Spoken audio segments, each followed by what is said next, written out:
Hey everybody, welcome back to another episode of the Pull Up Tray podcast, a late night live, which is not the norm for us, but is something that we are doing. The Raptors just played the Oklahoma City Thunder after tying the game at 101 to 101, and I think doing a tremendous job of snapping off what was it, an 18-3 run, maybe even 21-3. The Thunder immediately punched back, and with gumption, with vigor, and they win 116 to 107. This brings the Raptors. I have the stat right here. So after this loss, they are 4-14 versus the top 10 teams in the NBA, 1-10 versus the top six.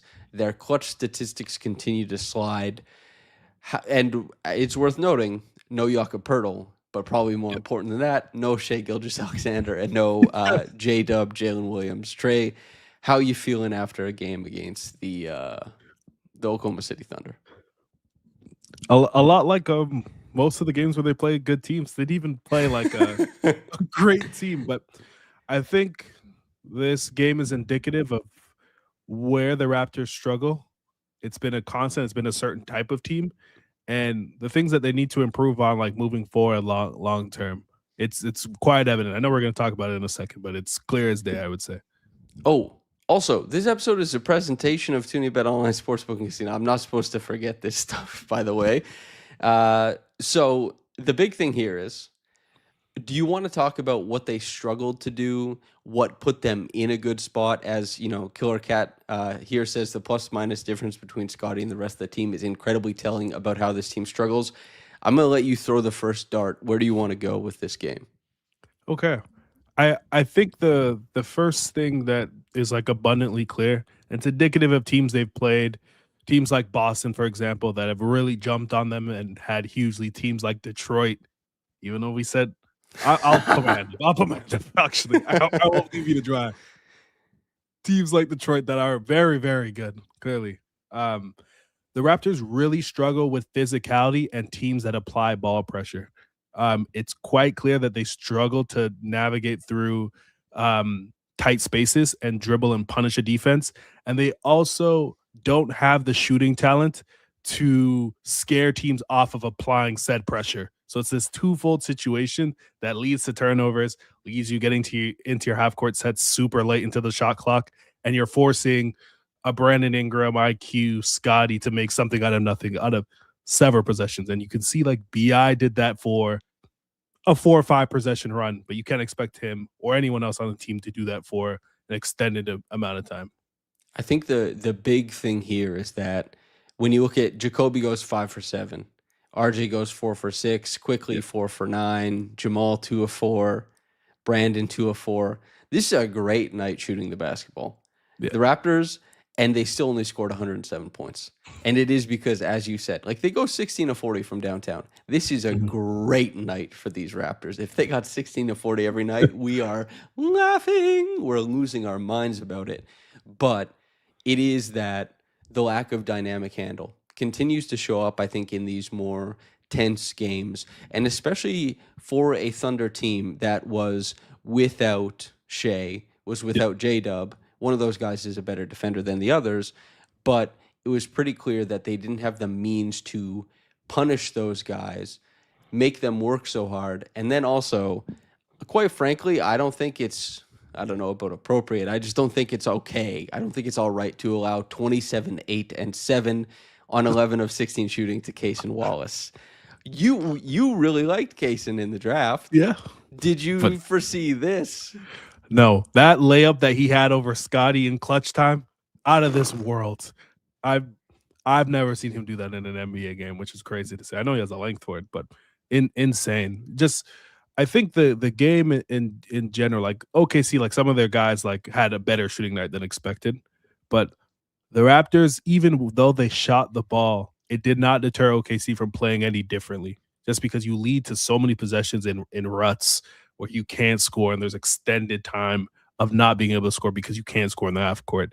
It's a huge issue that needs to be addressed, obviously, like past this season, but they need somebody else other than IQ that really changes the way the defense plays from the perimeter. So here's the thing. Scotty Barnes is plus 18 in this game. Plus 18. And I'm looking at it. Nobody else was in the plus. This is hard to do. Maybe if he was like a +4, but a +18, Brandon's -23, quickly -2, RJ -1. Like if he was +4, maybe it makes a little sense. However, Scotty as the helm of the defense, because as Phoenix Plays E says, OKC just plug and play. Case and Wallace would immediately start on our team. Maybe he would, maybe he wouldn't. Probably politics wise, he wouldn't start over RJ. But this is a guy who comes in, and when Scotty's not on the floor, I know you talked about that layup, but also there was one that got blocked. And also these driving lanes are far more open and available when Scotty isn't out there. I actually thought at the start of this game that guys like Brandon and Quickly were doing a fantastic job defensively, but actually felt like as the game went on, I was starting to see significant defensive letdowns from guys who just had very little resistance. And there was one guy who was capable of stepping behind all that and saying, "Don't worry, I got you." What does this say about his level of defense? I'll appreciate. I think he should be the defensive player of the year. You look at the defensive talents. You know who's coming tomorrow, brother? I understand. He said it himself. Like he said it like Ivan Drago last year. Like let Rudy get this one. this year, Wemby. Okay. He just talks in like cool phrases, like super mysterious. He does. Like, yeah. Let him get this one. There's gonna be a lot more for me, but the lack of talent the Raptors have defensively. I know CMB has like probably still better defensive on-offs, but that's because they're paired together and he's providing that force. Like when Scotty's off the floor, they're significantly different defensively. He makes up for so many gaps they have in terms of being able to stop the ball, and he deters people from going to the rim and also gives them scheme versatility. You can ask him to switch out. You can ask him to weak side the zone. You zone up the weak side. He does everything that you require a player on the back end of your defense to do, plus more. It's incredible. So as Nesta says here, Scotty is leading Wemby in stocks. I do here's the thing, guys. I think Scotty is putting a season together that could win and be a contender for Defensive Player of the Year in quite a few seasons across NBA history. Yep. However, you can't get me to move off of Victor Wembanyama. Incredible. He is the next, like the way he's able to just bend the defense. If I could call Cade and get him on here, he'd probably let us know. But and also as Phoenix Plays, he says Rudy should probably win Defensive Player of the Year again. S wrote a really great piece about this. He'll probably do a video essay on it. These guys, the fact that Scotty's even in the conversation, we expected all defense this year. We were so certain of it. But this level of defense, even for optimists, is a very welcome change. Feels like the wrong term, but just welcome addition to what we've been seeing for him. The final line for him is 15 points, 3 rebounds, 7 assists, 3 steals, 4 blocks, and somehow powering the Raptors to many, many winning minutes. Is there anyone else before, I guess, anything on Scotty before we move on to Jacobe, who has leapfrogged? He's done a little bit of leaping. I don't know what's with that. But I think even like with losses like this, you come away happy knowing that he is the guy that we thought he was. He is one of the 20 to 30 best players in the NBA and a guy worth building around. Situations and games like this give you evidence of what you need to do to build around this guy to be a contender. But they've solved some of the hardest part is having a guy, and the rest is all gravy, I would say. Having a guy who can, Scotty, I think, is looking like he could be the second best player on a championship team comfortably. I think his ability to drive winning, help you churn minutes, all that kind of stuff. The role versatility is not super high, but the lineup versatility is pretty high. He can just carry certain styles. Phoenix Plays E says Scotty's basically 2022 Bam on defense. I think he's a little bit better. SP007 says, is Ohtani versus Vlad MVP 2021, Wemby and Scotty DPOY. That is a pretty good comp because as much Vladdy was unbelievable, deserved all the love. He put himself on the stage. Everyone talked about him, but you just couldn't go away from Ohtani. Although Wemby just might not play enough games. How many more games does he get to miss? 1? Yeah, it's 1 or 2. So he might be disqualified. In that case, listen, I can't argue it against Wemby, but the Maoist legend. I can't argue it against him. I tell you this much though, I'll go to bat against Rudy Gobert. I will join you and S. I will pick up a pitchfork, and I will Yeah. work my tush off to try and get Scotty voted in. Jacobe Walter, as we said, 5 of 7 from downtown, 17 points, 4 rebounds, 1 assist, 6 of 9 shooting. This was not one of his better defensive games, I don't think. Yeah, However, agreed. you and I are on record for a long time now complimenting him for his defense, particularly in a league that wants to pressure the ball. Jacobe Walter, he plays 22. Grady plays 5. There's a line of demarcation I think I'm seeing here. I might ask somebody about it tomorrow, say, hey, what's going on? Is that decision been made? But Yeah. it looks like Jacoby has wrested away control of the backup 2 guard, and well deserved. As Yeah. the biggest Jacoby proprietor, how do you feel? Like you said, it's well deserved. In terms of both him and Grady, it's kind of been this tug and pull, even with Ocha, like trying to find minutes and trying to have a clear role for each of these guys. And like, although like Jacoby does leave stuff to be desired, like his handle, some of the in between stuff, he's carved out an NBA. hey, hey, hey. Jacoby has carved out an NBA role, and being able to hit threes, he's hitting threes. He's hitting catch and shoot threes at a decent clip. His shooting overall has been fairly streaky throughout the year, but when he is able to hit threes, you see how he can maintain within lineups because his defense has been that good. He's been one of the best point of attack defenders on the team. While like that outcome may not be like, hey, this big starter on a finals team. That might be the 5th starter on a good team. That might be the first guy coming off the bench. And at 19 overall, like that's a win. And the Raptors need to get more of these wins. They don't need to be home runs. They need to be singles and stack along good players. So it's good to see he was in a position entering the year where it looks like he was the odd man out of the rotation to like he's punched up, and him and Jamal are the first 2 guys off the bench. So Phoenix Plays Z says the Grady pick could have been Keontae George. Brother, I know you ain't been around here much this year, but we've talked about it. We've talked about it. Jacobe Walter, the big thing is defense gets you on the floor, hitting shots makes it so that Darko doesn't have to look anywhere else. Why? Yep. Why would Darko look anywhere else right now? Can you think of one compelling reason why he would look elsewhere? The only thing would be like creation. Like a guy like Grady offers, like when he is hitting shots, and that's been fired in between, he does offer like some second side pop, and the Raptors lack that as a team. Like you can throw Ingram the ball and give him a flat floor, and teams are instantly coming off of a double because there really isn't anyone outside of maybe Quickie that's going to attack a closeout, hit open shots, and like offer second side creation. Like the theory and what we saw like through the untouchable Kevin Durant type run is that he has like the requisite skills to do that. It just hasn't worked out, and I'm praying this is just like a blimp in the documentary of Grady Dick, and we never talk about this season. So the Grady thing, Donkey says, create what? Shaqtin' in a Fool clips. That's how it's been this year. Yeah. Although Grady did have certain play types last year on an unserious team. So, everything with a grain of salt. He did have certain creation play types last year that didn't go too bad.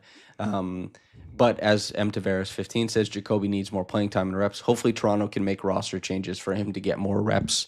I do, and I'm left wondering about this. SP007 said earlier that Jacoby can create. Nesta said he can't. So far, if Jacoby were to pop off as a creator, I think that would be, you'd have to go back to the Baylor stuff and be like, okay, it was happening there. When it comes to the NBA tape, even Summer League, I think Jacoby has shown so little in terms of creation. He has historically, even, it's only his second year, but through 2 years, he's basically had a really minuscule blow-by rate.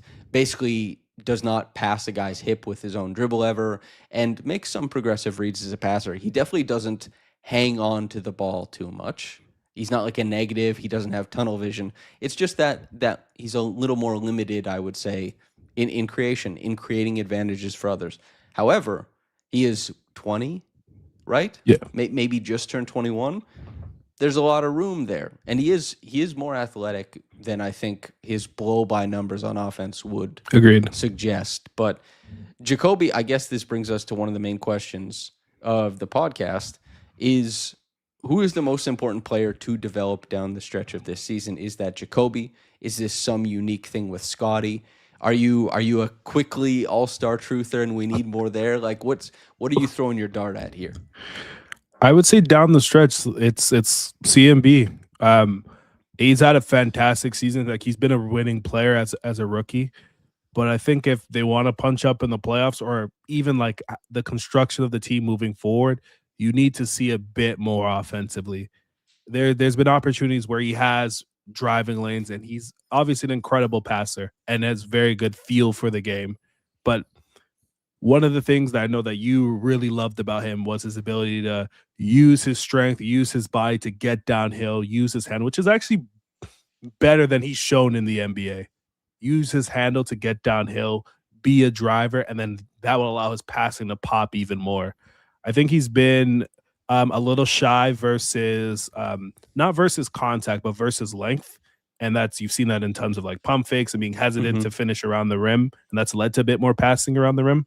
But I would like to see him throw his body at bigs, get to the rim, and then learn how to navigate finishing over length instead of being adverse or not necessarily challenging himself to score at the rim and being that active passer. They're going to need some sort of secondary driving ability to beat some of these teams.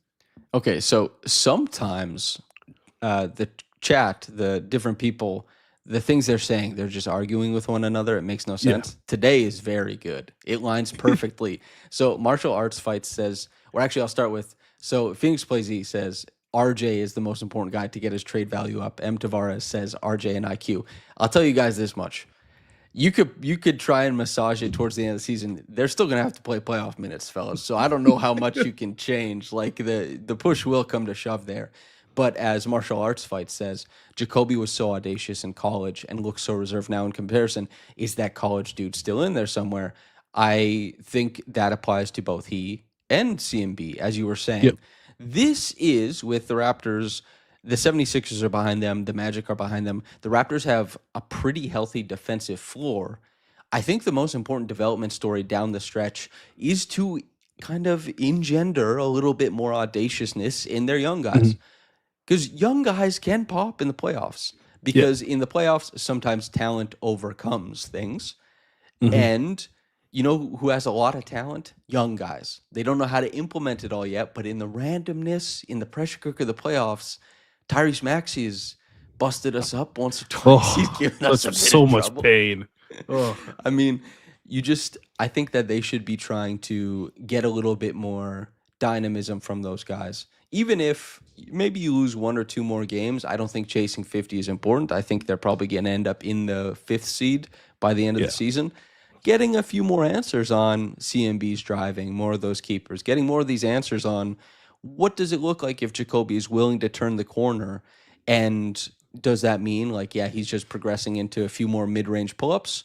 Maybe that's what it means. Does it mean suddenly you start seeing different gathers and playmaking or attempts at the rim? I mean, hey, as Nesta says here, rookie playoff Norm was incredible. Maybe that's Elijah Martin's role. I don't know. Elijah Martin, I tell you what, if he makes it into a playoff rotation, Elijah Martin is going to give 100 C's. I'm gonna fight and die. He's gonna. That is a little earworm, man. That's stuck in my head since I saw it. Boy, did he fight and die. That Super Bowl, man. God, I never addressed it after we lost. Anyone that's a Buffalo Bills fan, I'm sorry. I laughed at you guys. I'll be back next season, but I'm still licking my wounds. This is your choice. Is you're apologizing. That surprises me. I got to take my lumps. I talked so much heading into the Super Bowl. I truly believed they were going to win. And the amount of pain. First of all, anyone that has a team in a Super Bowl, do not go to a Super Bowl party with your friends. The amount of trolling, the amount of chirping I heard in my ear as I'm seeing our season be crushed in front of me. Oh, awful time.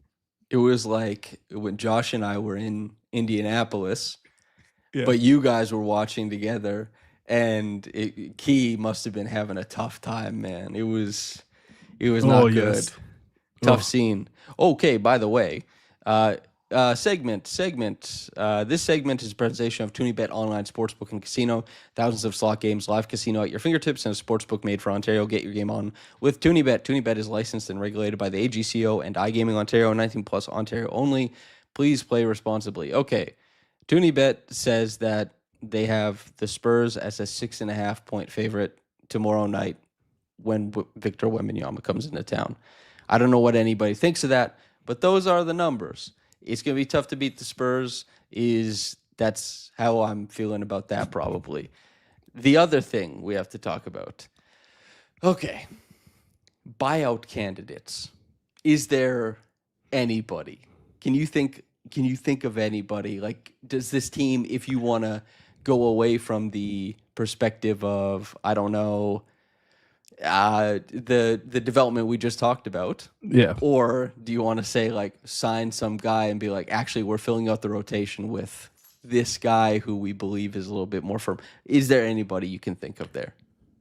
The only, like, Chris Middleton's actually a really good answer. Like, I don't think he's gonna come to Toronto after being on contending teams previously before, and now being on and coming from like Dallas and the Wiz, and like probably wants to go to another contending team. But someone that can offer like second side creation, additional shooting, like someone like Chris Middleton adds requisite size, especially on the wing. And the Raptors lack that. They're stuck with guys. Jacobe is great, but he's also 6'4", 6'5". Elijah Martin, tiny as well. Grady's the only other wing they have that has like decent size. So a wing like Chris Middleton would make sense. But in general, I don't think they should add anyone. They've met expectations. You've seen what you wanted to see. I think the playoffs you use as another data point to prove what you need in the summer to make changes. That's how I feel about this too, is that is there anybody out there who will be good enough that it would be more valuable than seeing development reps? And also, would it change your calculus going into the offseason? Like, if you get Chris Middleton, for example, is he changing what you do this summer? Is he changing the outcome of perhaps a playoff series? I don't think so. No. Like, I think buyout candidates either go to the worst of the worst, or they go to really strong teams, because it just never really. Why would you want to go to a team in the middle, especially a team built like the Raptors?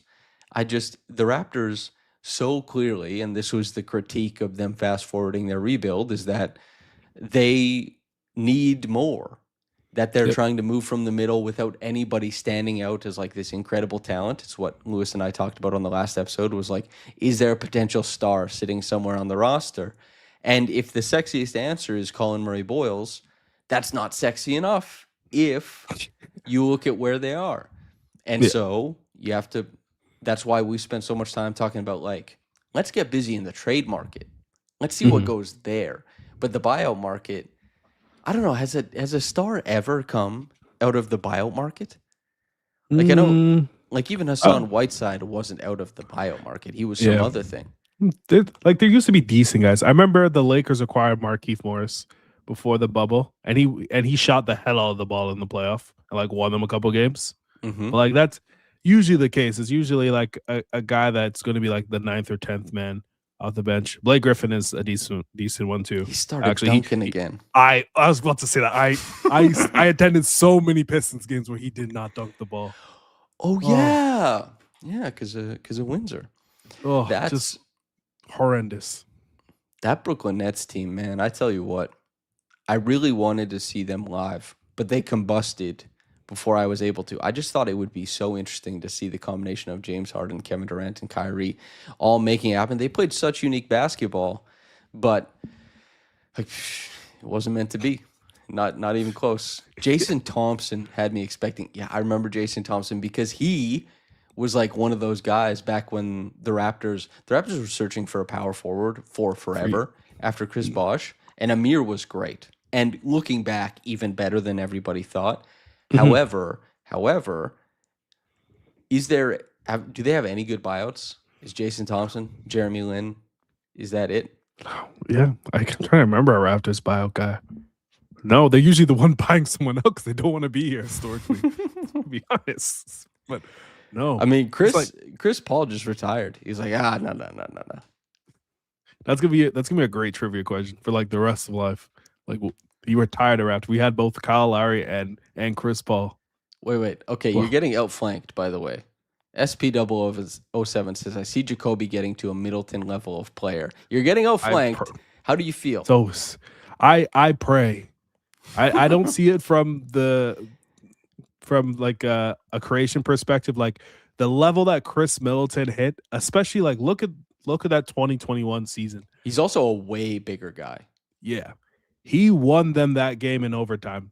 Giannis deferred to him because the Nets were able to bog down defensively and they needed someone else to create shots. And in like playoff situations, you need guys who have size that can navigate space. Jacoby doesn't have the requisite size and right now doesn't have the handle. If I get Iman Shumpert for 5 seasons and he's great, I'd be pretty happy. That's a rotational player that's great at number 19 and like that's a win for the Raptors. I think if Jacoby were anything close to Chris Middleton, that's a 3-time All-Star. You know what I mean? That would be legendary. Yeah. Although, just as a shout out, like Chris, it took him 7 seasons to become an All-Star? That's a pretty long time. His first All-Star game at 27, and did so averaging 18, 6, and 4. Different NBA back then. Stats don't go as high. But obviously he was a guy who in Detroit wasn't really getting the run he was supposed to. And then in Milwaukee, he had that slow burn of being so strong defensively with his length and size, and really good, kind of like Mikal Bridges, honestly. He was like Mikal Bridges before Mikal. I actually think those two are very close in play styles. Jacoby, I'm just trying to imagine if Chris Middleton was like 6'3" without shoes instead of 6'7", if he was like 15 pounds lighter, would his play style have translated? But I tell you what, if Jacoby is anywhere near where Chris Middleton has ended up, you're talking about like unbelievable. One last buyout guy. Donkey suggests, what about Kyle Anderson if he gets bought out? He kind of fits the identity of the team. But the Raptors have 2 of those guys that play tons of minutes. That play the 4, can pass the ball really well, have a really good feel, can do delay actions, do dribble handoffs. Like Kyle Anderson is nice, but like, is he gonna play? Do you want him playing in CMB's spot? Like, I guess they tried Jamison Battle at the 4. I guess like he could fill in that spot. Like, I don't know why he can't shoot anymore. I would much rather have Jamison Battle as like a funky knuckleball changeup, and just see what you can develop. That's more important, I think. It's more important to have more info on Jacoby and CMB and more, let's say, confidence for them heading into the playoffs than it is to be looking at a guy like Kyle Anderson and be like, he gave us 13 great minutes a night. Because it's probably, I don't know what that does for you. But playing time it's a currency. And, they just played the Thunder, who the Thunder had to say no to guys, but they played guys. You know what I mean? Tons. Like, those guys played a lot, and they said, okay, now we know. When you look, and I told you this, I made this joke, since we're talking about, playing guys' development, I said I was looking at other lottery busts to make myself feel better about Grady. And then you look at, like, Salon or something like that. Or you look at, like, there's guys who are drafted higher who it just doesn't happen. It doesn't work out. And Grady at 13, a lot of guys don't shake out at 13. But at least the Raptors would know.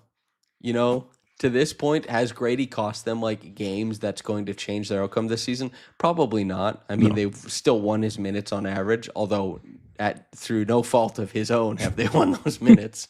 But it's just better to find things out. And there is part of being a team that isn't elite level or being a team that has minutes up for grabs is getting to see and getting to know. And that means you get to make the decision because there's no such, like the sunk cost fallacy, you're not supposed to operate with that. If Grady's no good, it doesn't matter that he's a 13th pick, but you just figure that out, then you move on. And I just think that's more important than any of the buyout guys.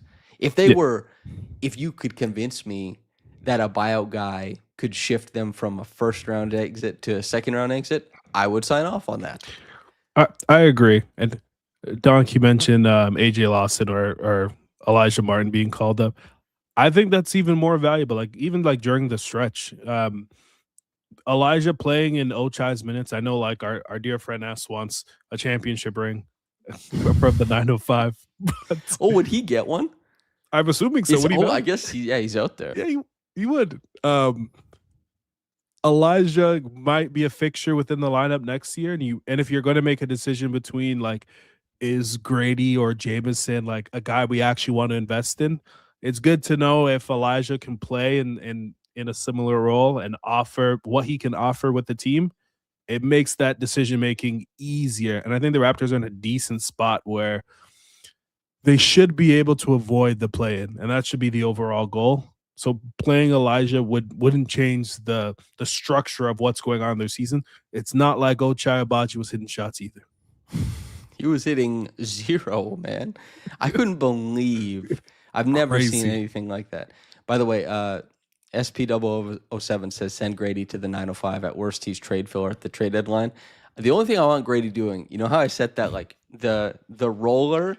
The roller workout where you extend and the wheel rolls. I need Grady doing that like daily. It's the core strength, man. It's the core strength. It doesn't make any sense. He even got the haircut. He was supposed to have like the haircut boost. Yeah. He had to go buzz like, oh, I'm serious now. No more TikToks. I shot 5,000 shots a day. Has not worked out. You gotta do the Beckham. None of this in between. Ketamine Jesus says Grady only works arms. I mean, his arms look great, but the numbers have to at some point. I had a joke lined up and I completely forgot it. And I thought it was good too. But anyway, let me tell you something, everybody. One sec. Let me pull up the media assets. We have something. I have something I'd like to talk to you guys about. Okay. Basketball can be stressful, people. But your choice of beer, it doesn't have to be. Coors Light delivers mountain cold refreshment. Trey, when was the last time you had the Super Bowl? Did you go mountain cold? Oh, it's the only thing that eased the pain, to be honest. Our dear friend Goose. Wait, I don't think you're supposed to say it does that. You know what I mean? So wait, I'll just say when the mountains turn blue, okay, the beer is as cold and refreshing as the Rockies. And Coors Light is cold lagered, cold filtered, and cold certified for a smoother finish. Make sure to celebrate responsibly, people. Okay, and you must be of legal drinking age to partake. You can find Coors Light near you. Visit CoorsLightShop.ca. Okay.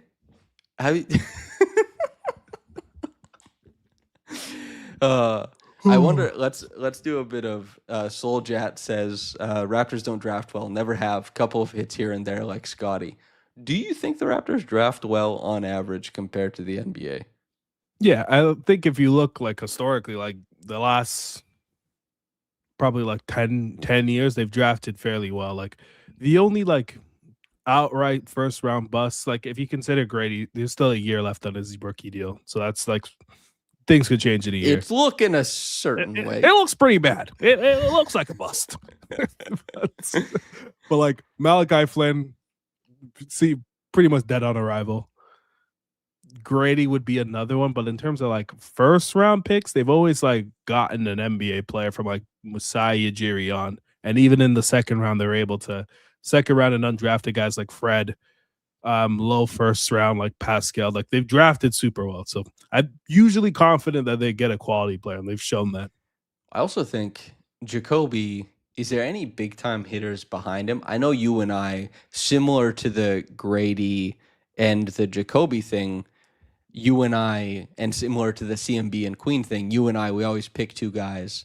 We did Jalen Tyson and Jacobe Walter. Through Yep. sheer luck, I ended up on the Tyson side of that one. I mean, come on.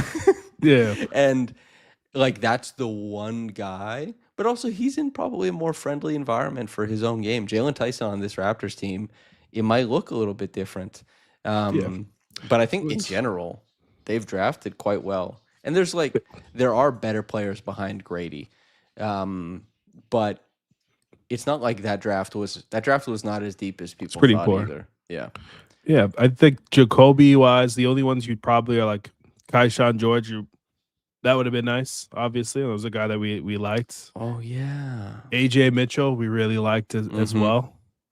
Could have like, had just do both. They could have. That's Why what I was not just about both? to say. They had an opportunity to get both, and they stacked on that from a draft they didn't want to draft, and they stacked the most amount of players I can ever remember having in one draft class.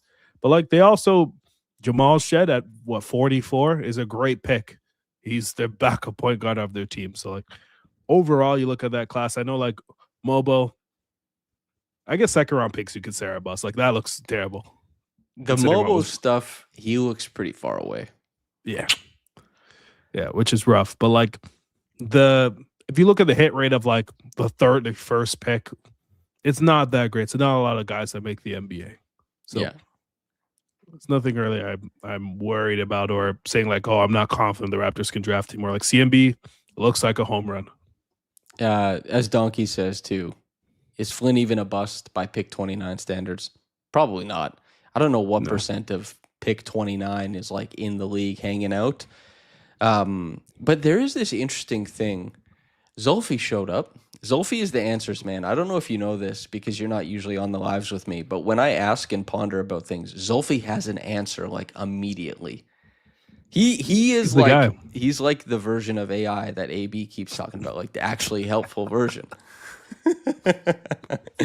But I think in general the Raptors have done well drafting. I think that they lost their way once they started listening to this podcast for their information. That's a fact.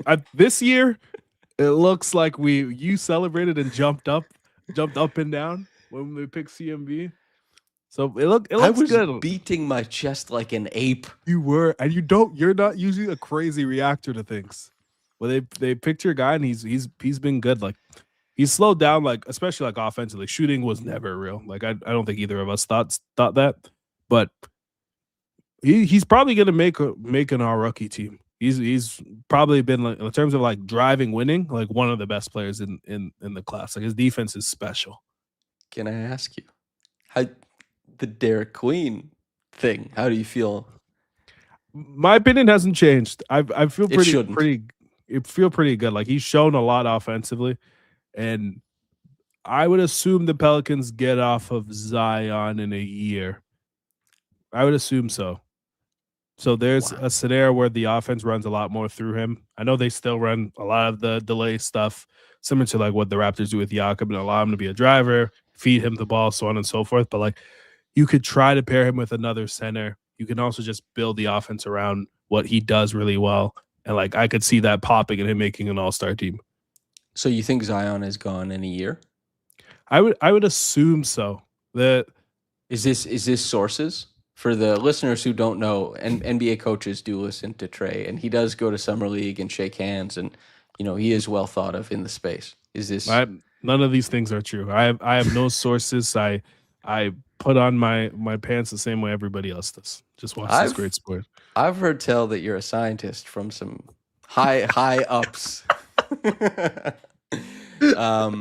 Nesta says Ed Davis is my bar for if the pick is good or bad. Dude, Nesta, I was watching Ed Davis highlights like a week and a half ago because I was just thinking fondly about Ed Davis. And also, because I know it's not the same as it used to be, but when I was like 15, if there was a guy who averaged 12 and 10 the first thing I did was I went and looked at their like per 36 numbers because in my head starters played 36 minutes, and then I would just be like, "Hey, this guy can average like 18 and 14 or something like that." And Ed Davis was definitely one of those players. Do you have any other prospects that you used to love on the Raptors? This will be the last thing we talk about. DeLon Wright. DeLon Wright, I really, He's really funky. liked. He was super funky. He was great defensively. He looked like his handle was going to be good enough for him to be able to get downhill, utilize his strength, and like hopefully the shooting pops. He looked like when him and Fred were playing together, it looked like DeLon was going to be the guy that punches up and then reaches the starting line. That didn't obviously happen, but he was one of those prospects that was beloved. He popped really early, like still had a good NBA career. Wasn't a bad pick, but he, I think him not working out was. I was there as well. Fred didn't look like there was the defense never looked like it was ever going to be to that level. And like him becoming one of the best shooters in the league is absurd. He he fooled us. I did not think he'd be able to one live up to whatever contract he got from Houston and like drive winning in the way that he did. He posted that little dice and showed us and hit us with the deuces, man. Good for him. The this might sound like a little crazy, but DeLon, his movement, the pattern of it, if you were to do like, you know how sometimes they'll black out the player and just show the movement patterns? Yeah. If you showed a couple drives from early on DeLon and like year one, year two Shea, the herky jerkiness was actually they had similar movement patterns, and Mhm. DeLon was like a really unique mover. But obviously you're not Shea, and nothing grew that way. AI Sam says Andrea Bargnani, primo pasta and sauce. I used to, I remember watching Chris Smoove when I was a kid, and Chris Smoove was playing NBA 2K11, the career mode, and he was like intercutting it with GTA clips, and I thought it was Oh, an open world game because I same. was I was a kid, and I was like, wait, you can go out and drive a car in this game. But he got drafted to the Raptors, and it broke my heart because he requested a trade after 7 games. I was like, why, Chris? But Bargnani was getting buckets for Chris Smoove. I remember he was getting assists off him. That was what the Raptors used to be. When we were like prime kiddies playing video games, if you chose the Raptors, they sucked, man. Terrible. There's 2019 they were a good 2K team, but like and like some of the Terrence Ross years, Terrence Ross is one of the best Yes. 2K players ever. But like the Raptors have never been like who right now is playing like I just want to throw out these like Scotty Barnes CMB lineups and just bash teams in I 2K. bet they're not a great like 2K team right now because one, Yeah. Brandon Ingram, his game doesn't translate to 2K because the game is going to say you can't make contested shots at this rate. It's the same thing that happened with Curry. It was like if you tried Yeah. to play like Curry with Curry, the game would just be like he doesn't make these shots. You'd be like, yes, he does. I've seen it. You bastard. Let me. And Ingram is probably the same. Quickly, I wonder if Quickly's like good. I can't Yeah. say. Do you have the newest 2K? I don't. I'm cooked. I do not. This is They the first should. year I haven't had it. They should just sponsor us so we play it. Yeah, that's a That's fact. yeah. I remember me and Makai did a couple live streams for like 5 people. We did a whole series. I was in attendance. Oh, he when I was winning in Game 7, he pulled his PlayStation and it disconnected. Not a righteous man. I'm glad you're putting this on wax from your perspective. This is like House of the Dragon. You know what I mean? Also, Yeah. Koki Doki says, "Damn, Trey is a chopped cooked unk." I am. I'm so comfortable in being this. I go to bed before 12. I went to the spa a couple weeks ago. Like, who wants to live like I used to live? Okay. Do you remember earlier in the podcast when I said I had a joke and I forgot it? It Yes. wasn't even necessarily a joke, just like, and because he said you're a chopped cooked unk. I was just thinking about like, man, the hairline is too good to be like chopped and cooked. But here's the thing. This is what I was thinking about earlier because Grady didn't get the cut was no boost. White guys don't get the cut. Like you don't get the You don't Yeah. you don't get the after cut. You do. Oh, when I get a haircut, oh man, I don't even want to come home. I'm driving around like, why don't I do this often? I'm gonna get a haircut every week. Oh, I feel incredible. I feel so handsome after I shave my head. Because So- here's the thing, because I shave my head, suddenly my hairline isn't like apparent. But when I don't, the hairline's very apparent, and I gotta look at it, and I'm like, oh god, you know what I mean? So when I shave it, I'm like, yeah, it's clean as hell, man. Yeah. Did you ever go like one cut Caesar and you like show the little ball hairline? Nah, man. Nuh-uh. I didn't have it in me. Well, because like, here's the thing, it's not there. It crept back. Like I wasn't like losing it at the back. I was losing it everywhere, man. It just like it's just going places. So I couldn't do like the Doc Rivers, Chris Paul thing. Doc Rivers has had a Caesar for 25 years. I don't get it. It's crazy. No turkey either. He's just been crisp the whole time. Jaylen Brown. Still, we're back here again. He had one of the greatest lines of all time. He took something that was objectively so embarrassing, and he said, "That's greatness that rubbed off on you." Are you kidding me, man? That's not like then started averaging 30. He's probably gonna get like a top 3 MVP vote, which is crazy. We were talking about this.